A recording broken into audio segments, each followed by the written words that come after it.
Okay, everyone, if you'd please take a seat and give us your attention, that would be great. It's my pleasure at this time to introduce Karen Herzog, who's the higher education reporter for the Milwaukee Journal Sentinel.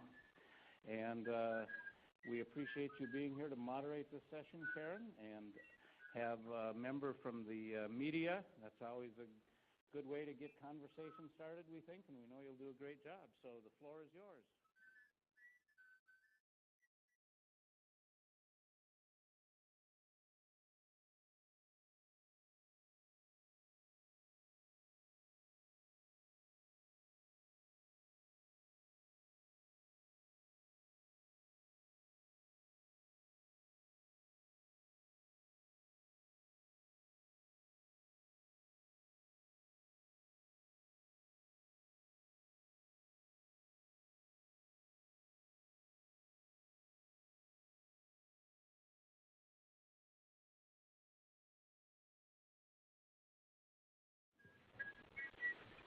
All right, now we're ready to start.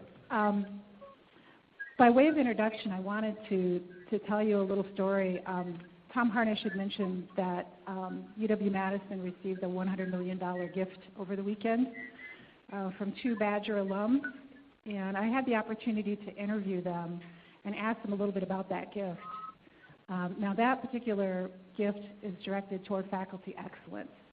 But 4 years ago, the Morgridges, John and Tasha Morgridge, donated $175 million for grants to go to low-income students who wanted to attend a public university or college in Wisconsin. And these would be students who are Pell eligible. And I asked them what motivated them for that particular gift, the $175 million. And John talked about when he went to college, he worked every summer, and he got union wages, so he made pretty good money. And at that time, the state picked up about half, I think he said about half the cost. I'm not sure if that's right or not, 1950s. And he said that they were able to, both he and Tasha were able to graduate debt free.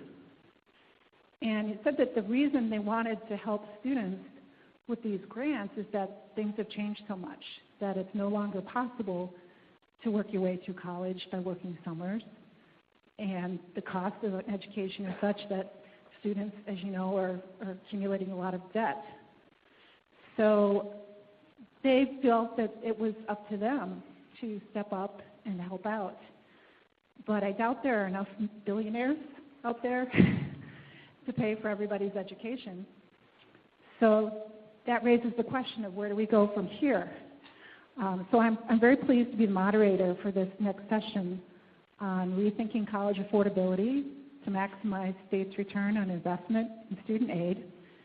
And we're going to start this presentation with Sara Goldrick-Rab, followed by remarks from 4 respondents, and then hopefully we'll have time for some questions and answers with the audience. So that means you have to stay alert and pay attention.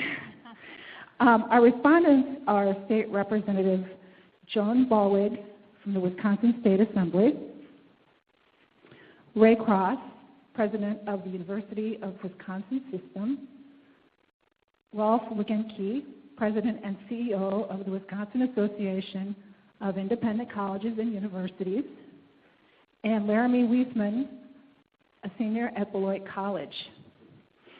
Our speaker is Sara Goldrick-Rab, Professor of Education Policy Studies and Sociology at the University of Wisconsin-Madison, and the founding director of the Wisconsin Hope Lab, which stands for Harvesting Opportunities for Post-Secondary Education. It's a research project designed to test the efficacy of programs that aim to make college more affordable. Sara is a very passionate advocate for access and equity in higher education. She works directly with governors and state legislators to craft policies to make college more affordable, collaborates with nonprofit organizations seeking to examine the effects of their practices, and provides technical assistance to congressional staff, think tanks, and membership organizations. please join me in welcoming Dr. Sara Goldrick-Rab.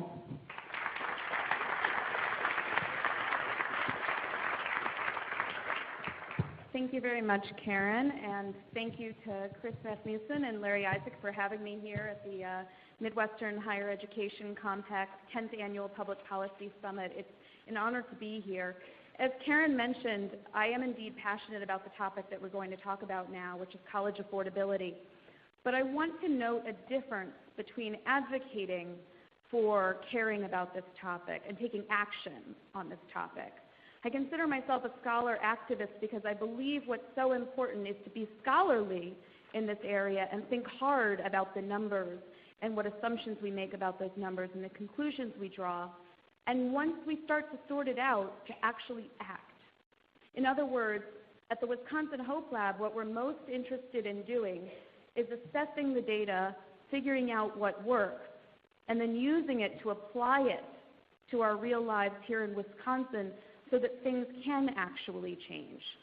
So that's why I wanted to embrace the opportunity to talk about how we might rethink college affordability to maximize states' return on investment in student aid, because I think that it is possible to do so. Now, I think that a lot of us here today have heard a lot about affordability, and I'm not sure I need to convince you that this is an important topic. But let me tell you a little bit about why I care about it so much. It's really hard today to find a young person in the country, or for that matter in the Midwest, who wouldn't tell you that they aspire to attend some kind of post-secondary education. That doesn't mean that everybody wants to be a doctor or a lawyer, but it does mean that when you ask them what's in their future, they do imagine going on after college. But we also know that as they go through their K-12 education, they increasingly begin to believe that's not going to be possible. Or at least some of them begin to doubt whether it's possible. Children like mine know for sure it's in their future, while other children hear from their parents about the growing costs and begin to think that even if they work hard, it's not going to pay off. So interest in college going has expanded over time, but our approaches to financing, well, they look much as they did when we began this endeavor in higher education at the federal level in 1965. They look very similar. We haven't increased very much the number of slots available in higher education today in many institutions to match the growing interest. There are many who feel a sense of blocked opportunities. We've also heard a lot of talk about the recession. Certainly this isn't the first recession we've faced, and it's not the first time that families across America have fallen on hardships, but it is the first time they've fallen on hardships when they have felt an imperative to go to college. That's what makes this time different. College-going interest and the importance of it has never been so high, yet the financial resources of families have never been so weak. And of course, as we heard from Senator Harsdorf and from the Lieutenant Governor, we are concerned about value. And rightly so, because wherever we're going to place our money is a place that we're not going to put it somewhere else. So affordability, I would argue, is the key factor when we talk about access, quality, and completion, which are the themes of today's summit. Now, I think when a lot of people hear the word college affordability, we have to care about it, they think what we mean is we have to spend more money. And so some immediately balk. They say, really? Are you really asking right now for us to spend more money when we don't have it?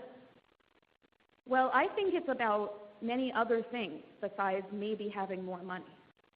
It's about what we do with the money that we have. We tell our students regularly that they have to spend their money wisely. And we worry when they run out of money that maybe that's what happened. They didn't know financially how to handle it. But when we say that we're short of money as well, they begin to ask the same thing. Are we as institutions, are we as a state spending our money in wise ways? How do we allocate our resources? And not only where do we put our money, but what messages do we attach to that money when we send it out to students? I'm going to talk a little more about that soon. What goals are we trying to achieve with the money? Financial aid can be used to do different things. Financial aid can be used to try to lure students to stay in state. That is a main function, for example, of the Georgia Hope program. Many of you may be familiar with it. It's very popular in the South. At that goal, the Georgia Hope program seems to excel. But at other goals, for example, if the goal is to get students who would not have otherwise gone to college, to go to college or to finish college, or perhaps to get them to do hard majors like STEM majors, the Georgia Hope program is far from effective. In fact, it's generating some of the unintended consequences we've heard about. We also have to ask ourselves that when we're spending money on financial aid, to be very blunt, are we doing it to feel good that we put some money in the program? Or are we spending our money in ways to ensure that it creates changes? In other words, we can spend money, but unless we spend it well, we're going to have to keep on spending it and spending it and spending it because it's not sufficiently getting people to the end game, which is the part where they no longer need us to support them because they've moved up and out.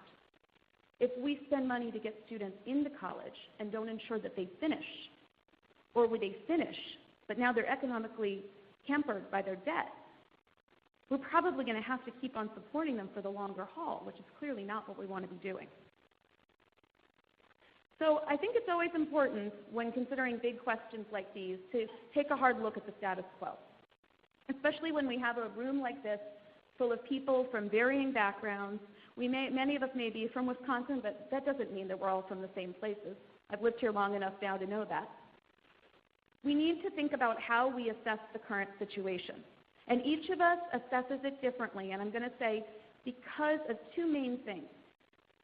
One thing factoring into the way you're thinking about what I'm saying now, one thing is the data you have at hand. Okay? I'm not going to assume that you spend all your days staring at administrative data like I do and thinking about what that means. You have interactions with people in your lives, and they tell you things, and you feel things in response, and that becomes your data. And that's a very important part of your data. The other thing is you have certain assumptions. You have assumptions about how you think people behave, how you think institutions behave, right? We heard a lot today about performance funding and how we hope that when we tie outcomes to money, that institutions will behave a certain way in response. Well, I can say that's a theory at this point, but we don't have a lot of data yet to support it, so it's basically an assumption. So we have to get out there together and make our assumptions clear so that we can understand why each other might be coming to different conclusions. So I want us to look at the data together, one simple set of data for a couple of minutes, and then bring that into the next part of this conversation.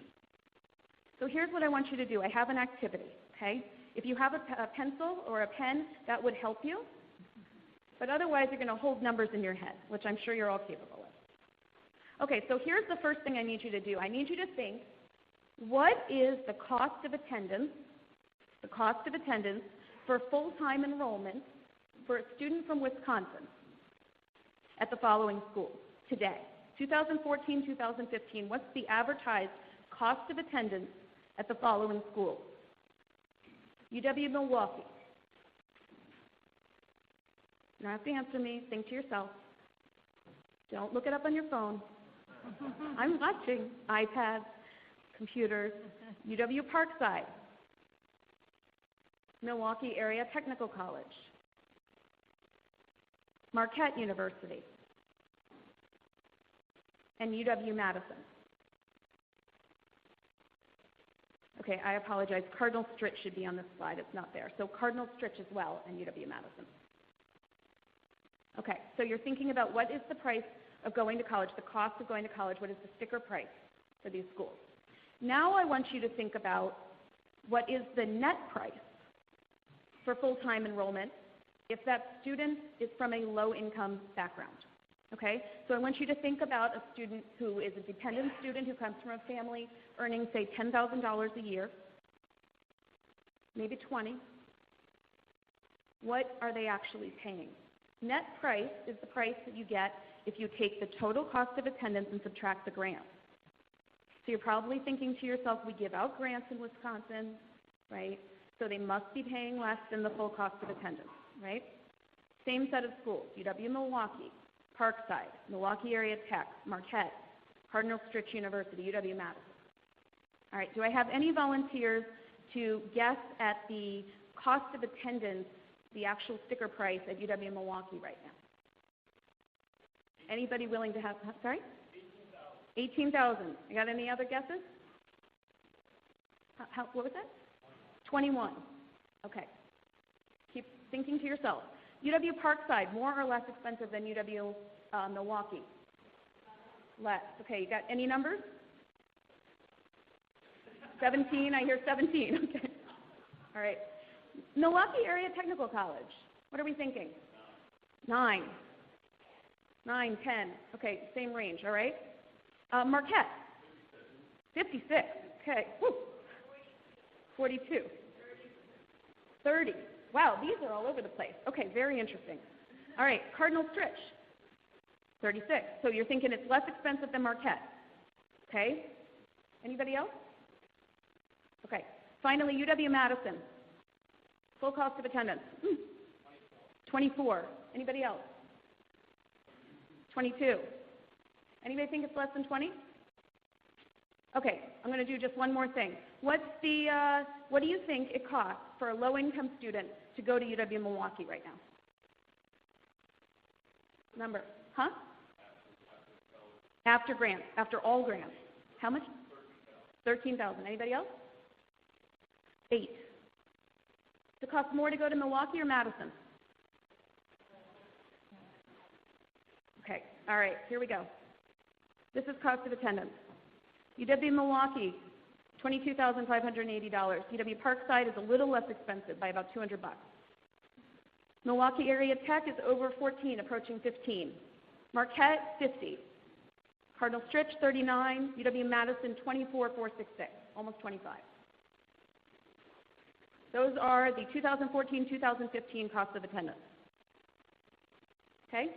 Let's turn and see what it actually costs for somebody from a low-income family as published. They have to do federal reporting on this, so it's right on their website. UW-Milwaukee is over 14,000. Somebody said 14. Very good. Parkside is less expensive. Milwaukee area is approaching almost $10,000 a year. Marquette is 24. Cardinal Stritch is just over 20, and UW-Madison is approaching $14,000. So in the UW system, the most expensive institution that a student from a low-income family can attend is UW-Milwaukee, which happens to be where the great majority of low-income students attend college.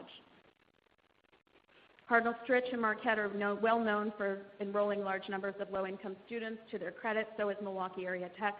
But as you can see, these are all fairly substantial amounts of money. So when you're thinking through what just happened, if your numbers weren't spot on, and I suspect for many that they're not, think to yourself, what were you really thinking about? Were you thinking about tuition and fees? That's a pretty common thing to do when we think about what does it cost to go to college. And the media and politicians talk a lot about tuition and fees. For example, we heard earlier about a tuition freeze. But more than 60% of the cost of attending college remains after tuition and fees are dealt with. They're including things like living costs and books and supplies. These are in the federal definition of cost of attendance because covering those things is required if you actually want a student to be able to really focus on school. We're spending a lot of time talking about reducing time to degree. That's something very important. But one of the main reasons that time to degree has grown is because of the number of students working and attending school part-time. They would get through faster if their living costs were otherwise being met.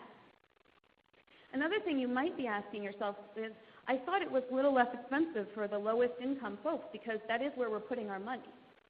This is a state. Wisconsin is a place that is, to its credit, investing heavily in need-based financial aid relative to merit aid, which does not consider financial need.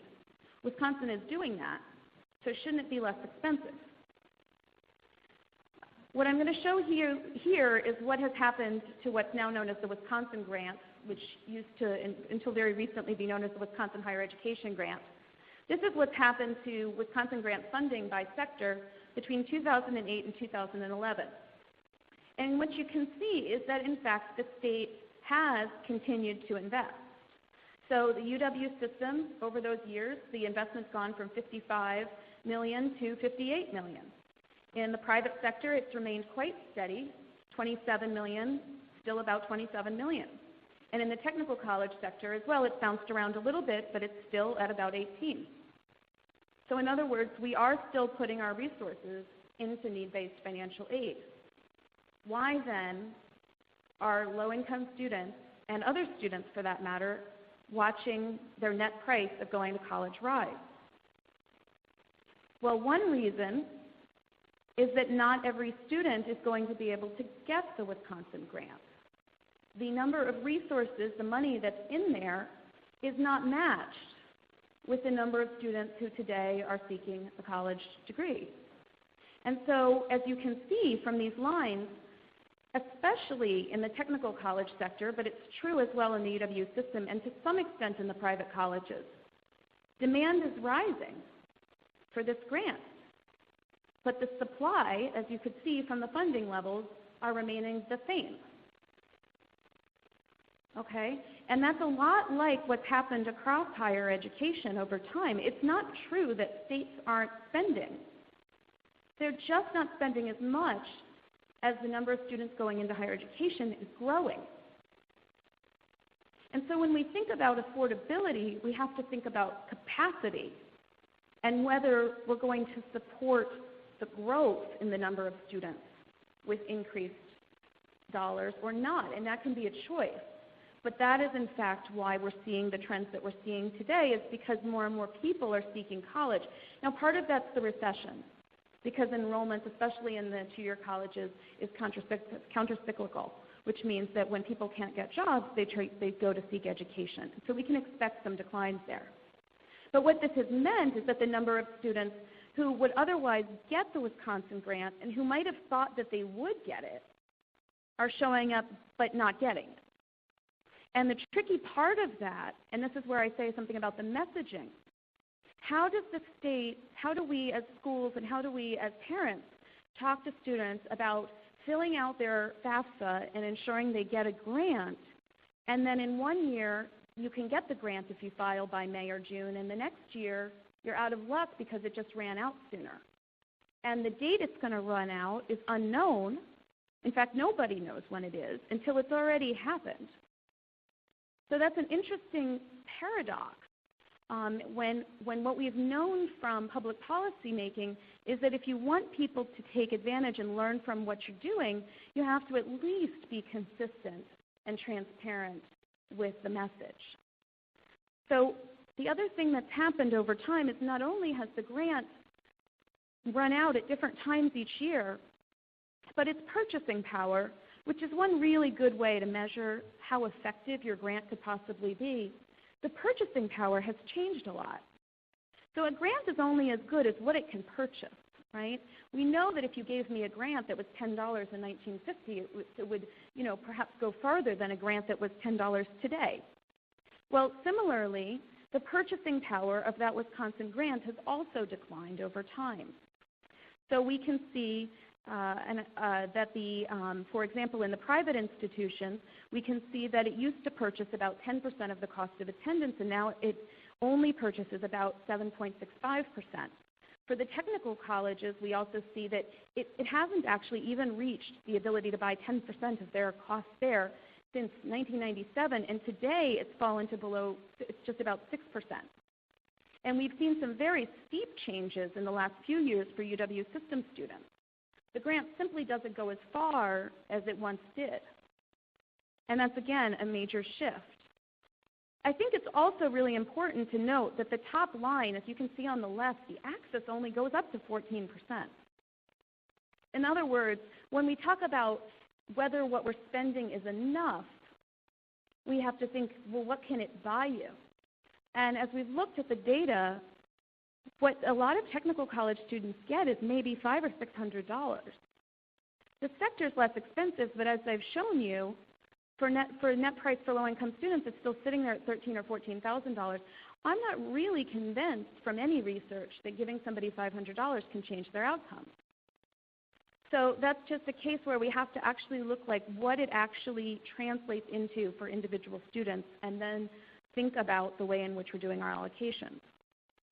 To understand the kinds of things I'm talking about, which really get to the ground level, which is how students experience our policymaking and our programs, for the last 6 years or so, my research team has been engaged in closely examining academic and financial records across the whole state in terms of the public institutions. We've been through records of students at all 42 of those.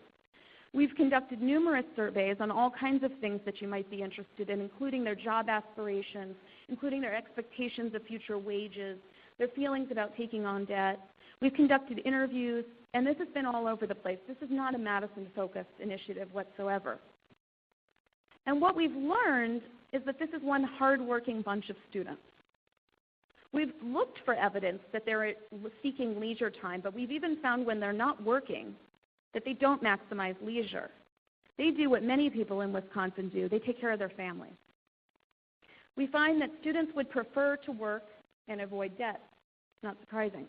The problem is today in Wisconsin, both are required. It used to be the case that you could try out college. You might be a little uncertain if whether it was for you. Maybe you wanted to go for a technical certificate or something, and you thought, I wasn't the greatest student in high school, but I think I need this to get into industry. And you'd be able to attempt it. But today, if you attempt that and you don't succeed, not only do you leave feeling as if you failed, but you leave with debt in hand. I've watched a young man who back in 2008 was pursuing exactly such a technical degree at one of our technical colleges.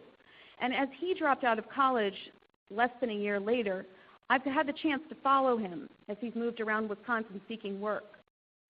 And he tries to be optimistic. He tries to feel like he's going to move up in the workforce. And he tries not to think about the fact that things didn't work at the college. What makes it hard for him is that he's still paying off that $5,500 loan.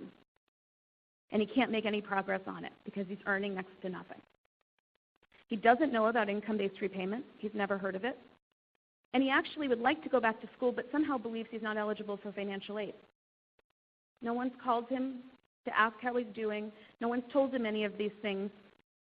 And in the midst of all of this, he's thinking he'd like to get married to his girlfriend, but doesn't see how he can put the dollars together, given that he has the debt. He would not like that to be seen as a story of woe. I have to tell you, he's a very proud guy, and he's proud of the fact that he tried in college. But when I look at that, I have to wonder if that's exactly the kind of guy that we should have protected. Part-time work does not pay like it used to. I waited tables all through college to pay for a ridiculously expensive college that I shouldn't have been at. But today it's not possible. The tipped wage has declined. You can't make as much money as a waitress today. That's actually changed. Many of the strategies that we've used in the past simply are not sustainable. You know, when a student at Madison says to me, I can't come to class because I'm afraid I'll lose my job if I miss my shift, she's got a real problem because she's right. When she signed up for class, the guy at the mall did not have her on that time slot, so that's why she took the class. But if she does miss that shift, she is in fact going to lose the job because there are plenty of other people who can work at the mall. This is a change. It's unsustainable. And also, it's worth noting that in many cases, these jobs are not aligned with their school or career plans. Financial aid, another problem is that financial aid is very inflexible. College costs are more substantial than financial aid, and that's because we're having trouble providing enough financial aid. But perhaps more importantly than not having enough money, it's that college costs come unexpectedly. Kind of like in the rest of life, they're not easy to plan for. And when life gets in the way of school and there are no backup savings, and increasingly it's not like the family didn't save, but they spent it all paying for that first couple semesters of college. So there is no more backup. Students do tend to leave school over small amounts of money. It's not as if they needed another $10,000, but when you can't support them with $300 or $400 just to fix their car so they can get there, they are more likely to just leave. And that's a waste of our time, and it's a mistake on their part, but they don't feel like they have any choice. There's also a lack of clarity out there about who's responsible for these outcomes. I don't think this is easily answered at all. As a professor, it's not clear to me that it's my job to ensure students graduate. As a university administrator, I can imagine that a school would say, it's not particularly my job to ensure they graduate. It's my job to see that they stay here, stay enrolled. What role does the state have in ensuring that students get to the end? When roles and responsibilities are unclear, then the incentives are also unclear. The state role can be confusing in that manner, and it's inconsistent. Sometimes state leaders express support for higher ed, and other times they're not so sure. That happens in all kinds of parts of within higher education as well. But that confuses students, and that's the part that we have to worry about. The rest of us can live with confusion, but a student who's never been through the system before and is not used to this is very likely to have their outcome adjusted just simply because of the uncertainty. So we kind of have been doing, in the words of Rick Hess at the American Enterprise Institute, the same thing over and over. This current approach is more than 40 years old, and yet we've rarely evaluated it, if ever, to see if it's meeting our needs.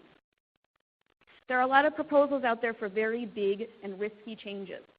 Some of you may have heard of pay it forward. That's one option that several states have considered, and I've been testifying on that. I think that is a very high-risk option. I don't think we need to go there just yet because we really haven't tried anything else that's a little more incremental. I think we can do better now at little cost, and I'm going to actually go to some concrete suggestions. In the near term, we could improve our messaging. At the Hope Lab, we recently ran a randomized trial in which a financial aid office did a very simple thing. They used work-study students to call people, to make one phone call per student and just let people know it was time to renew their FAFSA.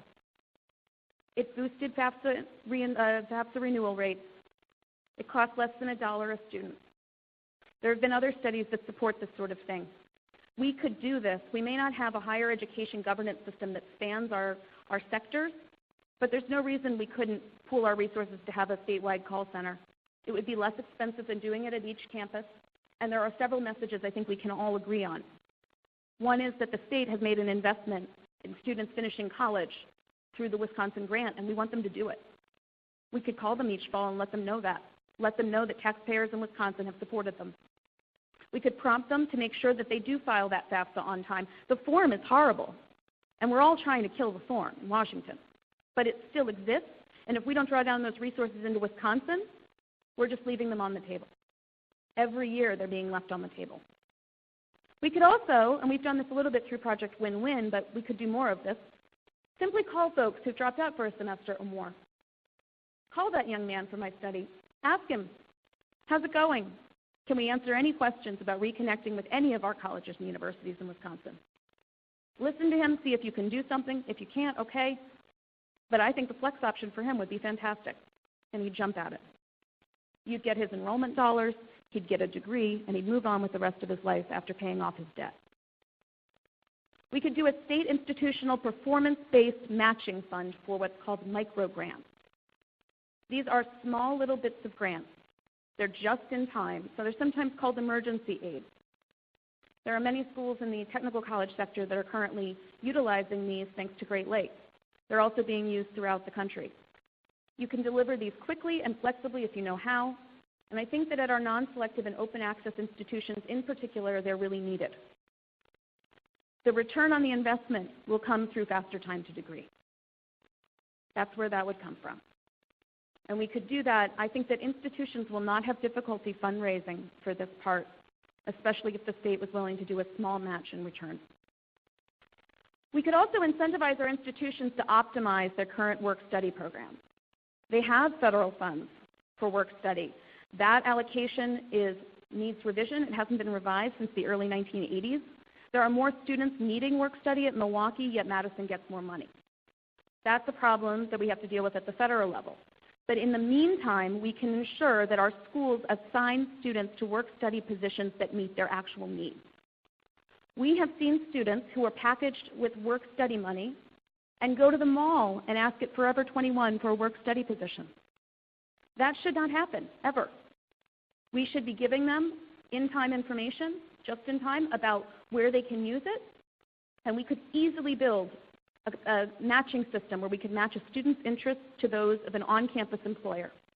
We could even incentivize researchers to actually make use of work-study students so that these could fulfill their original obligation and intent, which is to connect students to their campuses.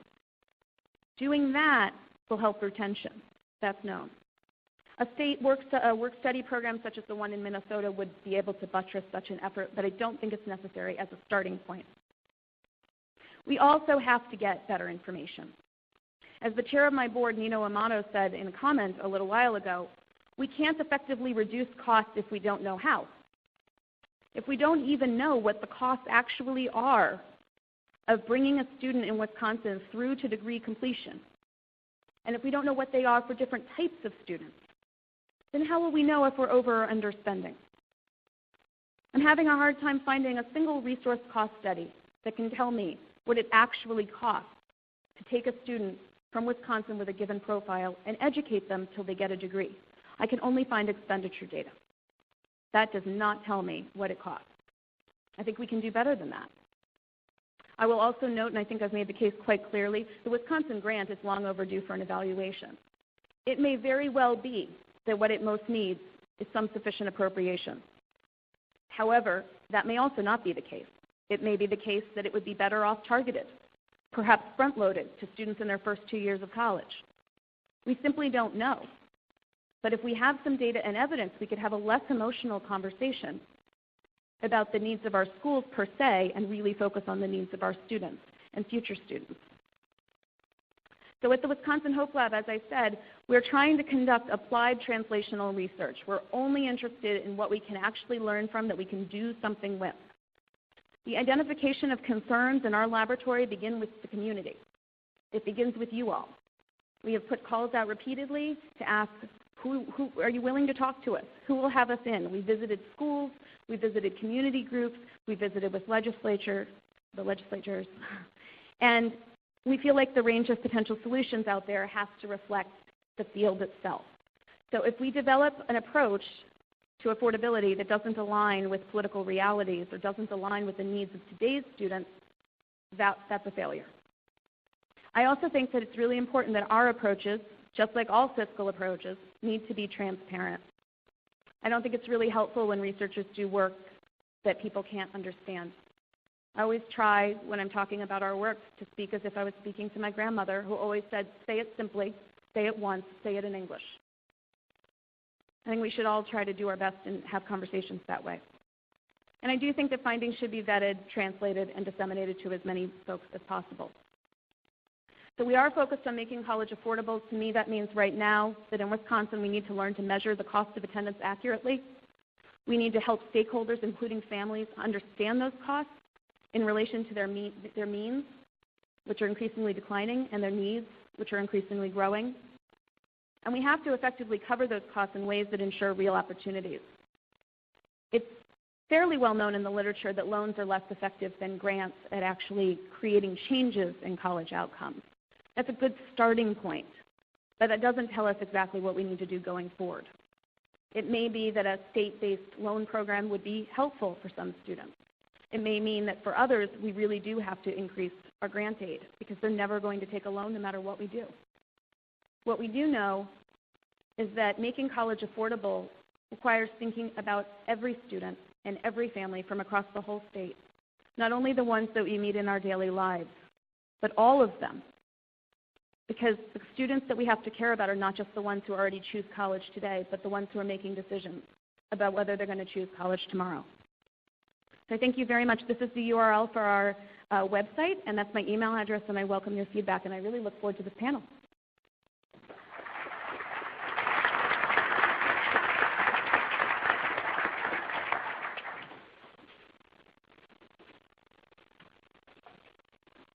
Want to start, Representative Ballweg? Sure. I'm on the end. So I'm going to make just a couple of brief comments and then talk a little bit more about what Sara was talking about. I've been in the legislature now for 10 years. Financial aid was something that I came to the legislature as being a concern, something that I wanted to work on from very different perspectives. And after I was there for a little bit, I was able to do what we call one of our interim study committees, and the title had to do with modernization of financial aid. And actually, Sara served on that, President Wegenke served on that, as well as a couple of members who are in the audience here today, Amy Kerwin Great Lakes served on that, as well as Morna Foy, who's now the president of the Wisconsin Technical College. And we had a lot of financial aid directors that were also on that particular study committee. And I think we came with looking at something, doing some bold things, doing the right things for our students. And in the end, it came down to what one of the prior folks at the microphones talked about. Came down to the silos and came down to really a fear of making any kind of changes. One of the things we did get through was to do 2 years later was actually to do a commission, financial aid commission. And we did a few incremental things. We talked about how we should start merging all these sectors, because we have a separate allocation for UW, for the independent nonprofit colleges, and for the technical colleges. So we have them renamed now. They're all the same name, so people can start thinking about we're trying to do the same thing with them. We also did something that I thought was going to be helpful, and we put something in that was going to match. Kind of goes along with something Sara talked about, and doing actual matching for the need in financial aid, because you saw on the slide, UW students here in Wisconsin get a lot more students. UW students get funded than our technical college students and our independent nonprofit students. So we actually do have something in the state law that says that that we should have some sufficient appropriations, and we tried to match that for the technical colleges and independent colleges as we have for UW. However, when we pass our budgets, we always say that notwithstanding that law, we're not going to put additional money in. So getting that law passed isn't always the full bore of it. One of the things I wanted to add from the other conversations that were going on earlier today has to do with communicating with the stakeholders. And one of the things we did in the commission is we talked about how there are very few legislators and policymakers that really understand financial aid at all, understand how it works for students, what the benefit is for students. Some policymakers think it really doesn't make any difference in their lives, and some policymakers think it makes all the difference, and they're getting some kind of a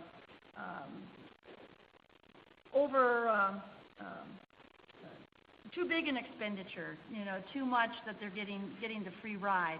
And people don't realize that there's a lot of work that goes into that, and I think that's one of the things that Sara was trying to point out, even though folks are getting this financial aid, that it isn't giving anybody a free ride, and there's still a lot of work that goes into this. So we're trying to make some incremental changes, but they end up not really being the thing that we would like to see.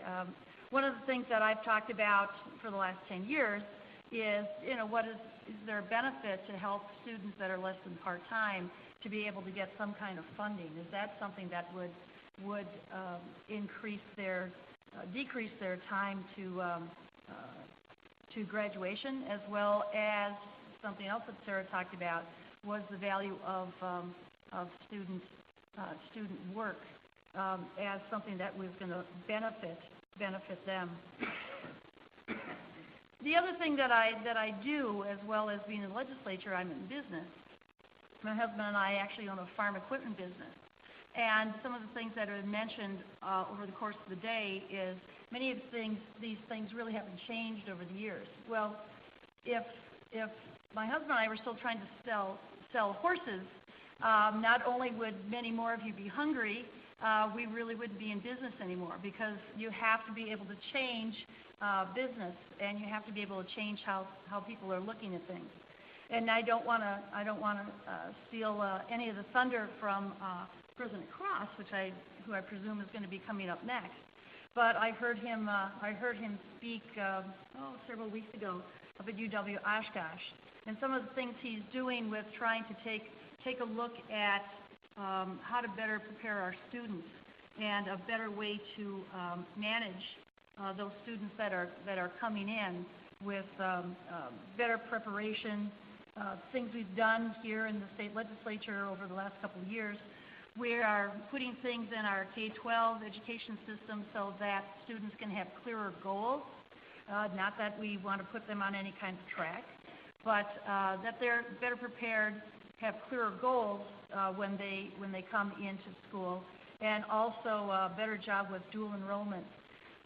One of the things that, if you don't already know this, legislators like to talk about their personal experiences and stories and all those kinds of things.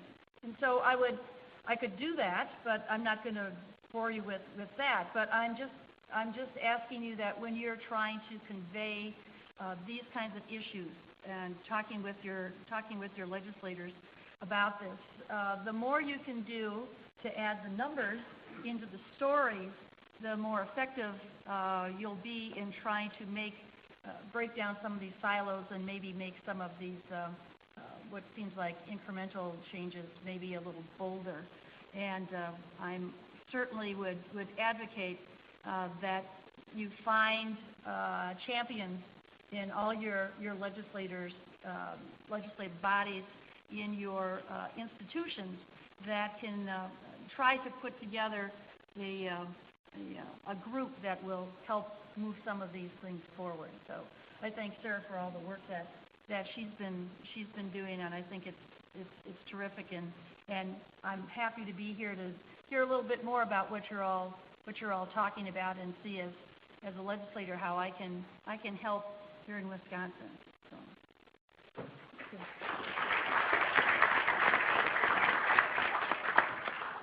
President Cross? I was hoping you might skip me or something. Not likely. I think student debt is a very difficult challenge, also something that's clearly misunderstood. The average debt in Wisconsin is somewhere between $28,000 and $29,000. That's the average debt. I think only about 70% of all the students within the system have financial aid, so that's clearly not all the students. What we often hear are the anomalies that stick out, and unfortunately those are tainting the rest of these stories.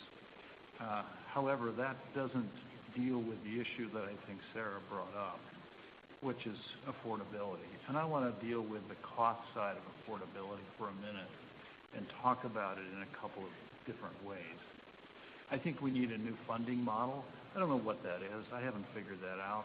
But neither have I heard a lot of conversation about how do we do this. Some of the values and principles that Sara articulated I may not share, but I really respect and appreciate what she's attempting to do, and that is sort out fact from fiction. And I think that's important in this whole process. But when students come in, new potential students come in, I think we need to do much more, and this is my first point, with financial aid counseling. Too many of them just don't understand what they are getting into when they sign up for this kind of debt. Indiana, under Mitch Daniels, mandated that in some fashion. I'm not exactly sure how that works, but I think that's, at least at Purdue, really a smart thing to do, and I think we should do more of that. I think college readiness adds to cost. 21% of all the students entering the University of Wisconsin system require some level of remedial math.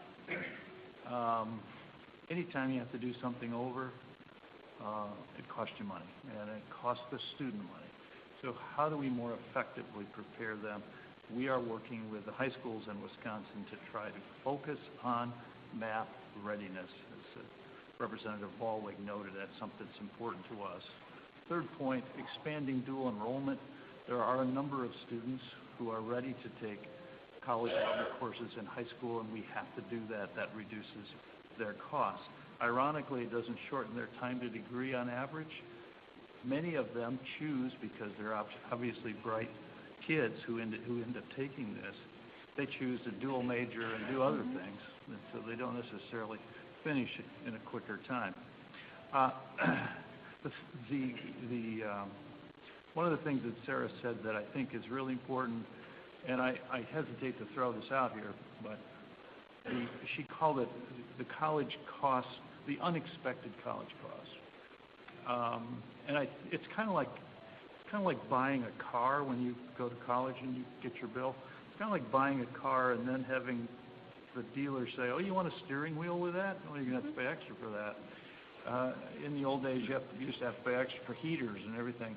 We're kind of doing a lot of that in higher education, and I wonder sometimes if we wouldn't be wiser to just say, "Here's your total cost. That's it. Nothing more. No games. There it is." I differ with Sara on her not my job to graduate. I think you heard earlier in this meeting that the performance-based funding concept. I really believe that needs to that focus of graduating students. It's not inputs but outputs. That needs to influence our funding models and how we do that. And I believe that's a performance-based funding that has, in fact, had an impact. And it is not an uncertain outcome. However, I believe we have to be careful in how we express that, because graduation rates for students who come from underrepresented minorities are often much lower, and how do we make sure we're doing the right thing for that population and doing it well? So I would argue that, in fact, perhaps that has not been as much of a focus, although I certainly think it's my job to try to make sure students graduate. I want to follow up on that FAFSA point. I think the simplification effort is just tremendous. But Sara made a really good point about communicating with students. Just that process of constant communication, which you would call in the corporate sector as CRM, customer relationship management. We need to do a better job of that in higher education, and I totally agree with that.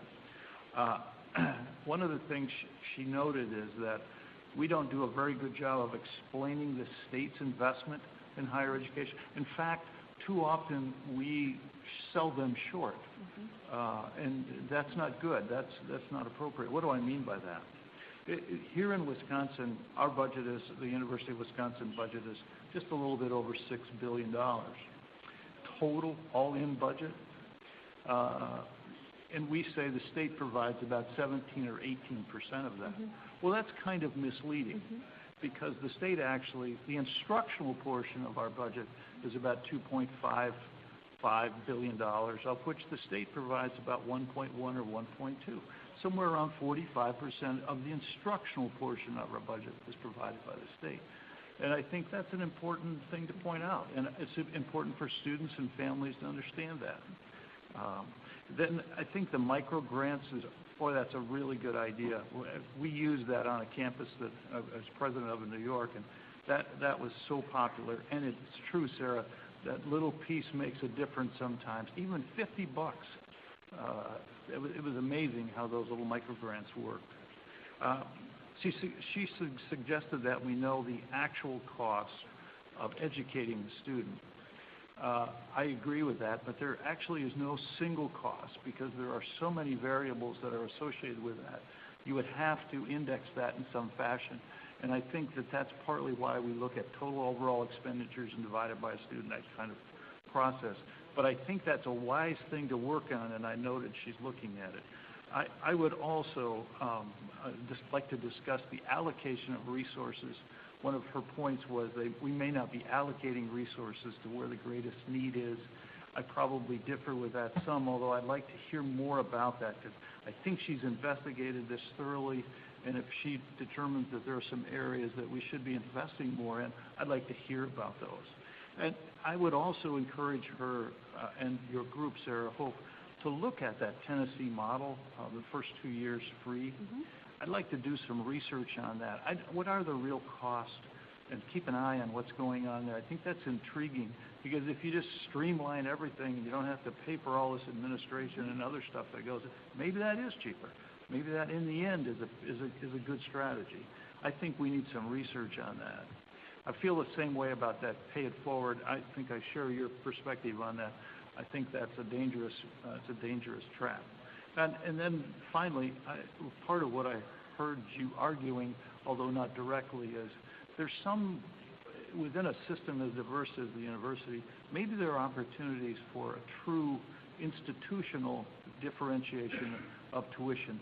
One of the things we want to guard against in a system is the attempt to make everyone look alike. Homogenize the units within the system would be a bad thing, and we need metrics that distinguish us and allow us to do different things to serve different individuals and different types of students. Those are my reactions.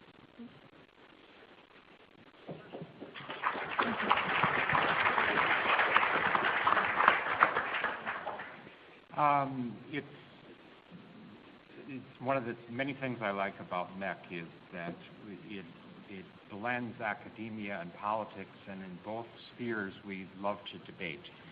And so this is a good conversation. One thing, though, that in both academia and in politics, I think we have to remember is that we are dealing with real flesh and blood humans when we're talking about students. And they are more than just economic animals.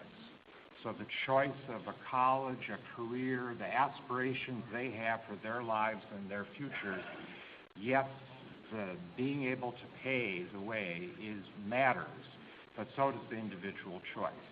And to give you an example, there's no amount of money in the world that would make me into a surgeon or even to pursue it. You want to see my tremor here. But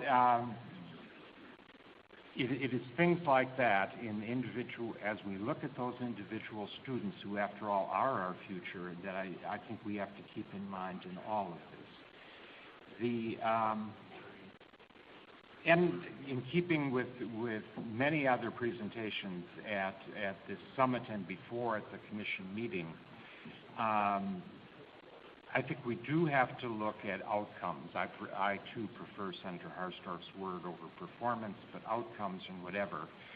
And I want to mention in particular, obviously, the private nonprofit colleges of Wisconsin and some comparisons. I've shared this with Ray before. Ray and I are still friends. We're aware of this. We were. All right. But these are the numbers. These are the federal statistics here. So if, for example, you look at, again, my member colleges and universities, 31% of the students at Wisconsin's private and nonprofit colleges are Pell eligible or classified as low income, compared to 25% in the UW system. There's obviously more in numbers, higher percentage, and we know there are higher prices there, but yet we are enrolling larger percentages of low-income students. Similarly with minority students, 19% of our students at the nonprofit colleges of Wisconsin are classified as minorities compared to 13% in the UW. But another telling figure, and I think going to Sarah's very important point, well, I think we do feel a responsibility for outcomes, not just to enroll students, and it doesn't work that way. We feel a moral and a practical obligation to graduate them. So if you look at four-year graduation rates, including for minority students at Wisconsin's nonprofit colleges, it is 31.4% of our students are graduating in 4 years, compared to 18.5% at the UW system, 70% higher. Yet the message often, and there are surveys on this too, the image is where the high price spread, that we're not graduating minority and low-income students. In fact, we are. So there are other factors that are in play here. And it is something that I think an outcome we have to look at, because again, for the economic and really the civic and cultural future of this state and of this country, we need all of our students. As Tocqueville says, it's self-interest rightly understood. We need all students to have opportunity for the kind of education that's going to work for them. Financial aid is an important factor. I credit Representative Ballweg for thinking the idea of sum sufficient. Someday that'll actually become a reality and not a paper idea. It's an example, though, of someone in the legislature, and we've worked together. We're from the same part of the state for a long time, and it shows that our political leaders can be innovative, can respond to not just opportunities but challenges, and I think make a difference. It always never goes as fast as we would wish. I want to say a word too on the 2 year of tuition being free, and I think we should look at everything. I do have concerns, and this wasn't in the presentation, but Sara was quoted in the Capital Times newspaper in Madison as saying that 2 years of free tuition for all students, and one of the ways to fund that would be to take financial aid away from students attending a private college. The newspaper said I was stung by that. I don't think that's the correct word. I think, again, if you look at performance, you look at outcomes. It doesn't make sense to take funding away from students who are enrolling and graduating in larger numbers in one sector just because of the sector. The state's interest, and Senator Harsdorf said this in a presentation earlier today, the state's interest is in all students, not in institutions. The state wants to see more graduates enter the workforce and make a difference in this state. They're all citizens of Wisconsin. The other concern I have with the 2 year model is 2 years free for all means all. And clearly, as was said earlier, there are individuals who will attend and graduate without governmental help.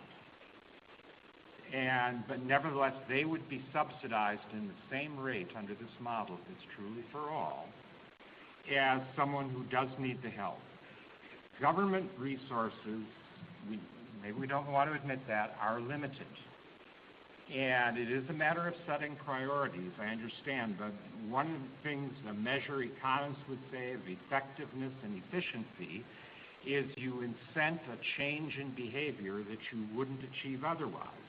If people are going to attend, and largely that does mean upper incomes, it means Sara's children, means my son, who's at St. Norbert College right now, if they don't need help.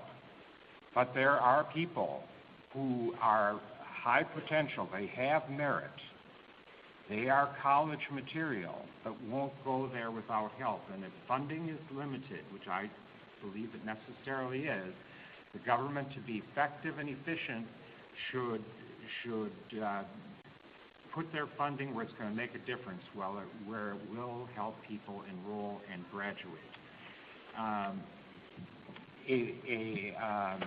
Another point that I started out by saying that we're dealing with real flesh and blood people here, and we do need to do research, we do need to experiment, but we have to remember the effects of uncertainty, of concern, of exaggerated statements that get out there sometimes. The students that I feel good about are people who call and say, I heard Pell Grants are eliminated. That happened. Well, it wasn't true, but those we don't hear from, students who give up because they think they have no opportunity. So again, in communicating, we have to be careful. There are efforts in Wisconsin to encourage students to fill out the forms. College Goal Wisconsin, I think, is over 5 days, is at 29 sites at both UW campuses, technical college campuses, and private nonprofit colleges. But it brings back to the fact, according to the state's Higher Educational Aids Board, in 2010, there were 61,000 Wisconsin students who qualified for what are now called Wisconsin grants. there were 76,000 qualified students turned away because of insufficient funding. We need better information. We need to help people with the forms. We need more counseling. We need to monitor results. But like it or not, it's going to cost money. And we want to target that and get the most out of it. And my feeling is you do that by investing in the student and let the student choose.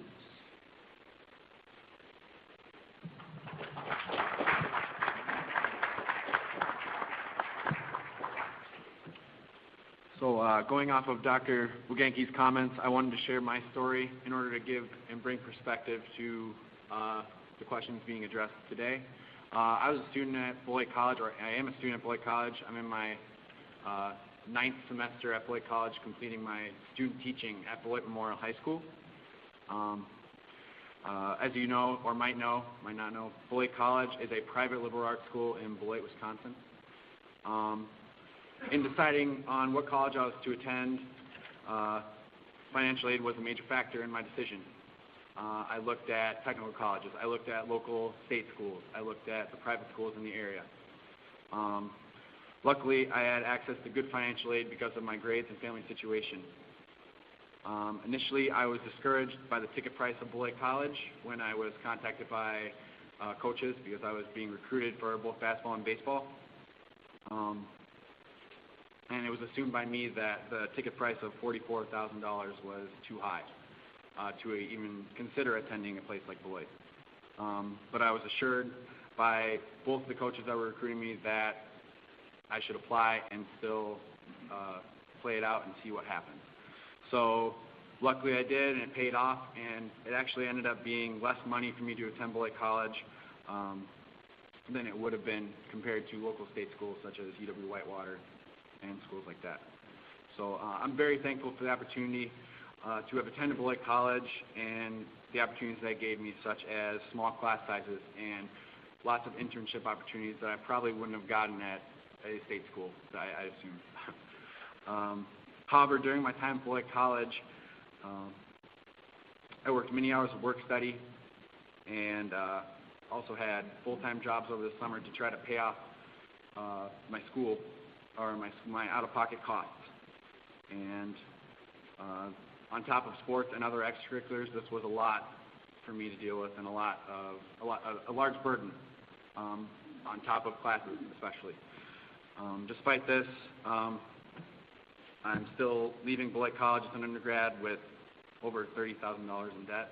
And as a student who feels that they did everything right, I guess I wonder why am I leaving school with this much debt? So like I said, I'm currently completing my student teaching at Beloit Memorial High School and am a firm believer that education is a positive way to change lives. My personal story is one of many others, and just to give insight, I obviously know that I am very well off and that I have had all these opportunities. And there are a lot of students out there, especially students that I even have in my own class as a student teacher, that need these opportunities more than I do, and I completely understand that. But I wanted to be able to share my story today to maybe, like I said, give perspective to these decisions. And I think that finding ways to effectively cover the cost of post-secondary education is not just a problem for me, like I said, but also for many other students that have a higher need than me, and it's surely something that needs to be addressed. So if you have any questions for me, I just want to share my story, and if I can help answer any questions, please let me know.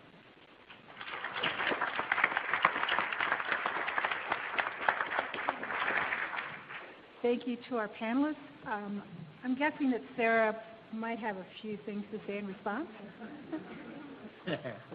I'm actually really interested in getting the group involved, so I'll just say very brief things. I really thrilled, Ray, to hear you talk about your interest in several domains that I think we could all really actually take action on in the near future without a lot of money, which is great. You know, I mean, issues of communication I mean, how many of you have ever written a letter that had to go to constituents, right? Legislators do this all the time, and financial aid officers do it, et cetera. And sometimes I've taken a look at these letters, and I can see how well-intentioned they are, but also how, text-heavy they are, right? I said this in front of a Senate committee, and Senator Harkin said, is there anything we do that's not text-heavy? Well, the issue about that is that when it's received, the message is often lost. And there has been a lot of good work done both by sort of social scientists, but also people in English and journalism, et cetera, about how to get the message across. And I do think that we could go a long way with, for example, next fall, a letter that went to every student in UW system, to every student in the tech colleges, to Rolf's member institutions if they wanted to, maybe from him, I don't know who else from, but a letter from Ray Cross to the students of UW system saying, we want this for you, we believe in you, and the state of Wisconsin has contributed, and so have we, and we hope that you succeed, and we hope that if you're having trouble that you reach out. There have been studies done of these sorts of things, and they can make a big difference. I have talked in Washington about the federal level. One of the things that I thought was devastating from the study that we did back in 2008, which was actually of the Mortgages Fund for Wisconsin Scholars program, we asked all of the students all of whom were receiving federal Pell Grants, all of them. We asked all of them what was in their aid package. We asked them to tell us which of the following things is in your financial aid package. And 1 in 5 Pell recipients didn't know they had a Pell. Now, you might think that's a good high number, but I think it's devastating that 1 in 5 Pell recipients, given the amount of money that we're all investing in that program, don't know. And I'm not surprised, because nobody comes out and tells them, other than their financial aid officer, and that's just not enough. I think the Wisconsin grant, at the very least, could convey a sense of additional support for students in that regard. So I thought that was a really interesting and important thing, and I appreciate, Joan, you reminding me that, in fact, the sub-sufficient appropriation language is there if the money is not yet, and I think that that's wonderful. And, I think I'm going to leave it there and let you all ask questions. It looks like we still have about 10, 12 minutes for questions. Before we start with questions, though, I'm really curious, how many of you graduated from college without any debt? So please raise your hand. Wow.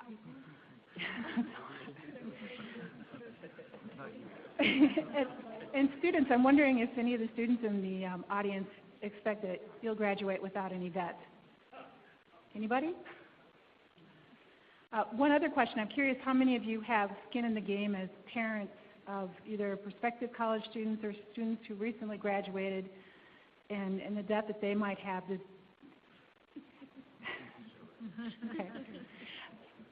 So I guess I would ask you to put two hats on when you ask your questions, both as a parent or as a college graduate who had however much debt you ended up with, and then also in your roles, in your professional roles. So anybody want to start with a question? Yeah, I like talking. So I had a similar position with the kind of doubt of what kind of aid I could get. Like, I wasn't sure ever, and I just wanted the personal story of the Beloit student, of what he went through.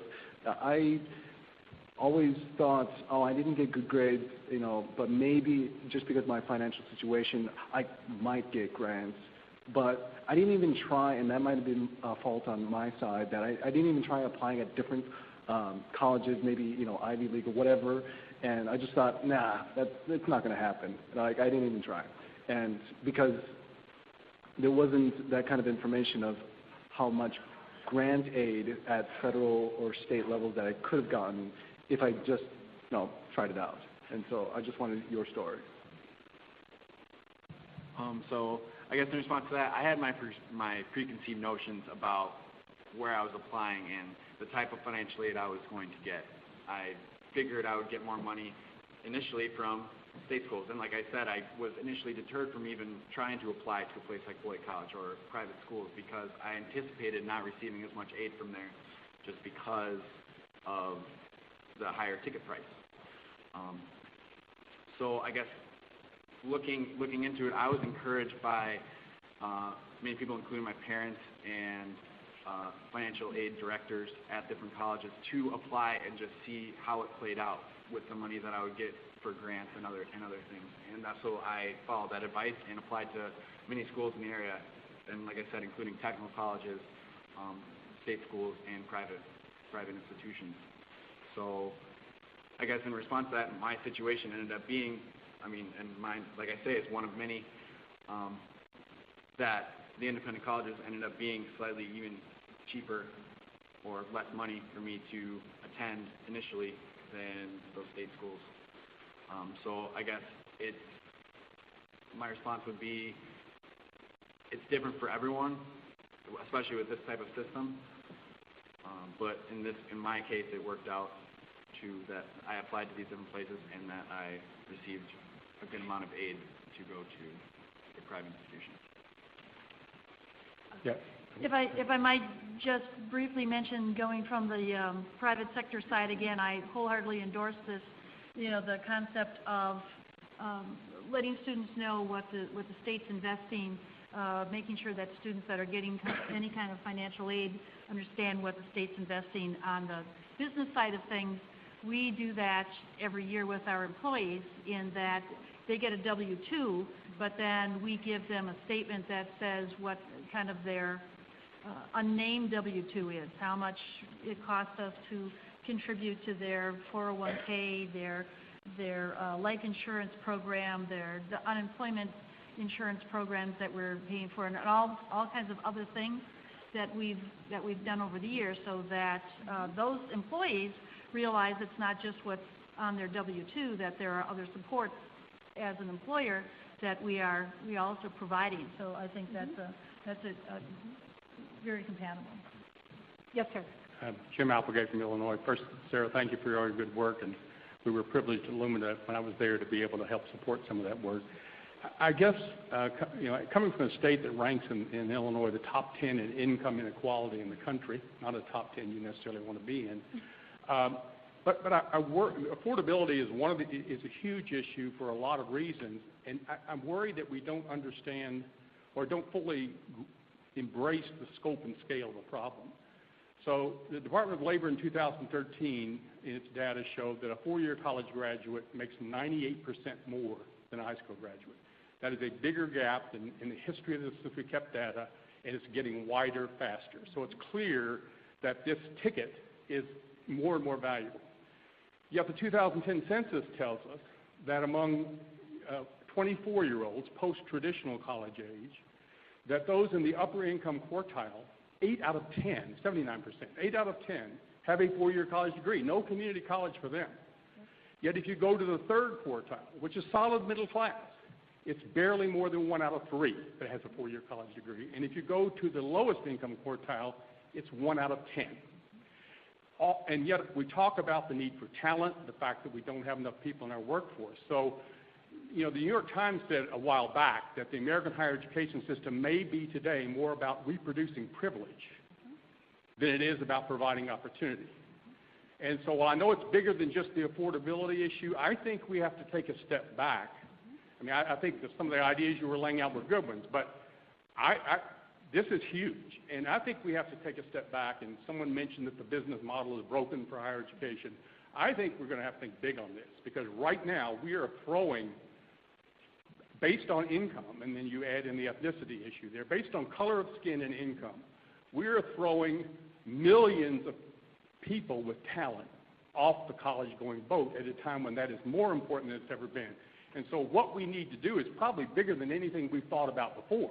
And so the kind of translational research you're doing, I don't have the solution there, but I think it's got to be much bigger than simplifying the FAFSA or adding a little more money to the Wisconsin grant program or the Pell program. We have to rethink this, because we are in a system, and I was a professor for 20, it makes me feel bad. We are in a system that is more about reproducing, I have to agree with the New York Times, more about reproducing privilege than it is really providing opportunity to those who need it most. We've got to have a serious conversation about this in this country. Absolutely. Jim, I'm so glad you said that, and you're absolutely right. Now let me explain briefly. I'm actually not known for focusing on smaller, more technical, things. I did this because, it seemed to suit this particular purpose. I like to think bigger than that. Actually, several of you have on your tables a discount for a book called Rethinking Financial Aid that I just wrote with Andrew Kelly. And the reason that we did this volume was because we did want to think bigger about how to reinvent financial aid for the 21st century, and we didn't want to just do it for the upcoming higher education reauthorization. That's short-term thinking. We wanted to plan for the longer-term thinking, and we wanted to think things that might not be possible to do in the next 5 to 10, but could be possible by the time my 4-year-old gets there, for example, or her child gets there. I think we do have to think that way. That said, I'll tell you the risk. I have tried with colleagues to think about bigger and bolder inventions, right? And I'm writing a book called When America Goes to College right now to trace the trajectory of what you just described and explain why we're going to need a fundamental rethinking. That's why we wrote this paper about making college for 2 years for free.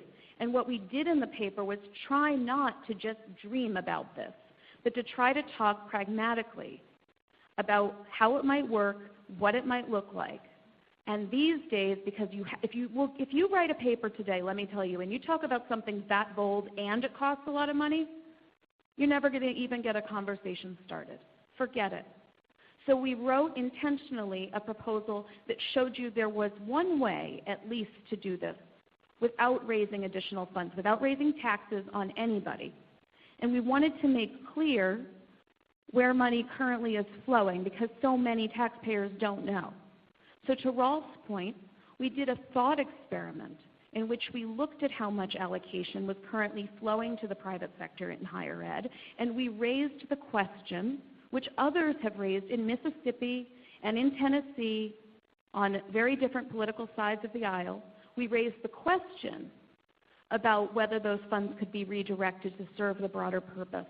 And we provide a lot of evidence in that paper that contrary to subsidizing people who don't need it, in fact, it would flow to the middle class. And we're fooling ourselves if we think the middle class is okay right now. So it makes it difficult compromises just to start the conversation.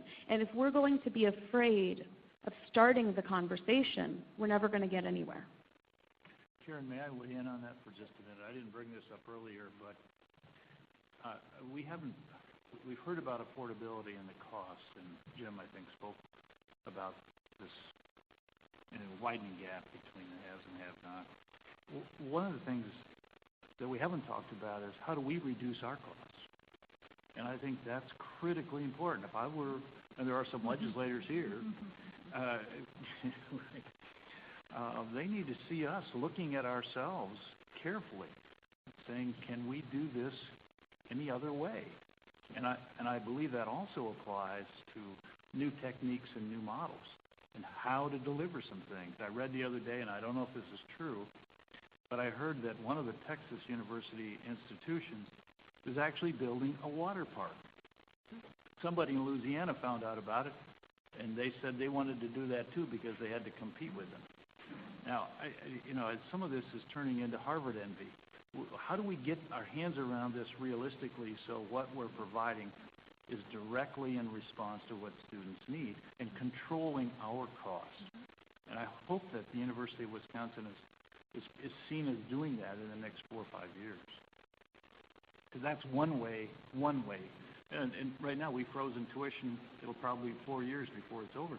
And in that process, what have we done to that curve, that bar graph that Sara had up there, with that 59 in the higher ed grants and with the cost of higher education? I think we're going to taper that off, if not lower it. I think that's part of that responsibility. I have a question for the panel. We've talked about student debt as it relates to UW system, the technical college system, and the private colleges. But there's a lot of debt that's going out there among for-profit institutions of higher education that are more like academic payday lenders and loan sharks who are exploiting veterans, who are exploiting students who aren't prepared for college, get them in the front door, market the hell out of their institution, make all these promises on TV ads and direct mail, and they track people down, they target zip codes, bring them in the front door, load them up in debt, take money from our federal government, state government. Where is the moral obligation on the part of the UW system, private colleges, technical college system, and the state legislature to stop this scam that is going on? I'm not going to name names, but the fact of the matter is, it is occurring. And these kids not only are going to be knee-deep in debt, they don't have a single piece of paper to get a job to deliver on the promises. I think,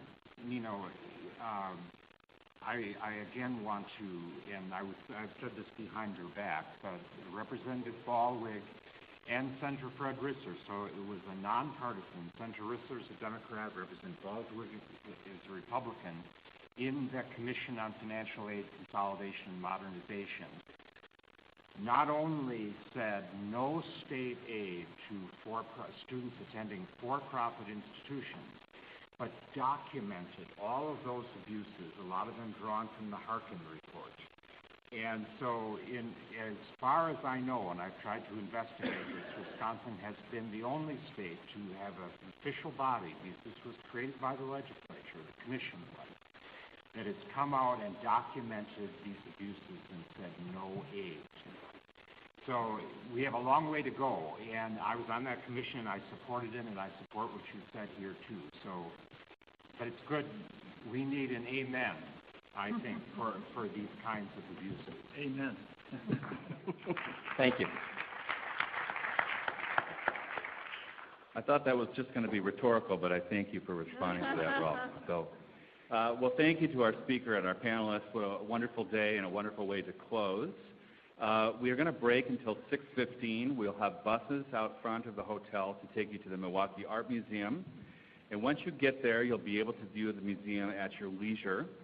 At 7:15 exactly, the museum's signature wingspan will be opened. And if you haven't seen that, apparently it's something you don't want to miss. Dinner will begin at 7:30, a brief program at 8. We do start tomorrow morning at 8 o'clock. Breakfast will be available starting at 7 o'clock, and I think Larry wants to say a couple of things. So one more round of applause, please, for Sara and our panel.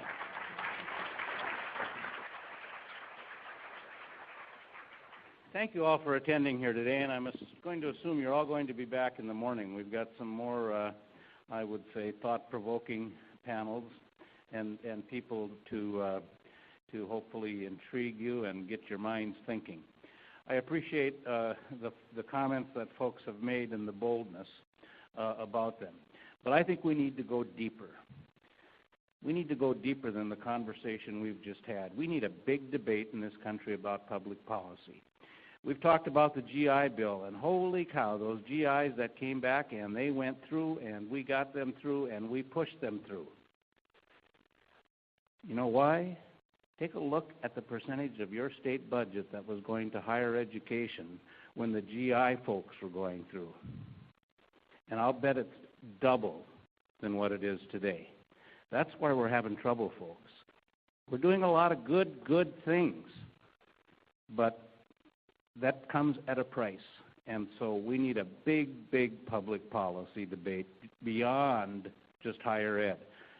Have some of your research analysts go back 1951 and take a look at the percentage of your budget going to higher education and why you'll see why we were so successful with those GIs.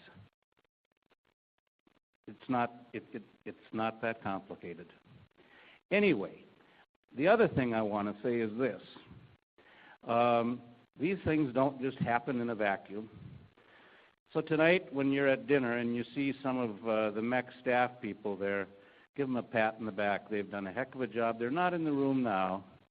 They'll probably be tomorrow. But, you know, a pat on the back and say, you've done great work, really makes a difference because they're behind the scenes making all of this work, including microphones and all these things. So thank you. We'll see you later.